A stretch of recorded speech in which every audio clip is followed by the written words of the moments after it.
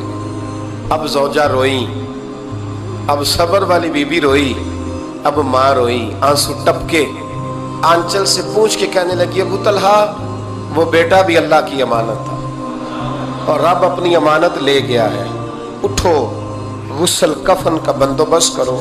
حضرت ابو طلحہ اٹھے, ہانپتے کامتے ہاتھوں سے غسل کفن دیا, مسجد نبوی میں پہنچے, محبوب کی بارگاہ میں عرض کیا تو رسول کریم فرمانے لگے تیرے اور تیری بیوی کے عمل سے اللہ بھی بڑا راضی ہے, اللہ کے رسول بھی بڑے راضی ہیں اور اللہ تجھے برکت عطا کرے گا. صحابہ کہتے ہیں پھر اللہ نے انہیں 9 بیٹے عطا فرمائے. پھر اللہ نے انہیں اللہ کی رضا پہ راضی رہنا سیکھو, اللہ کے قریب چلے جاؤ گے, اللہ کی رضا پہ. حضرت سفیان ثوری دعا مانگ رہے تھے, یا اللہ راضی ہو جا, یا اللہ راضی ہو جا, یا اللہ راضی ہو جا, دعا مانگ رہے تھے. بی بی رابعہ بصری پردے کے پیچھے بیٹھی تھی, جب دعا لمبی ہو گئی تو کہنے لگی سفیان بس کر, کوئی اگلا لفظ بھی بول, بس کر. آپ فرمانے لگے تجھے کیا ہوا؟ تو کہنے لگی تو کب سے کہہ رہا یا اللہ راضی ہو جا, یا اللہ راضی ہو جا, پہلے اپنے دل پہ ہاتھ رکھ کے بتا تو اللہ سے راضی ہے؟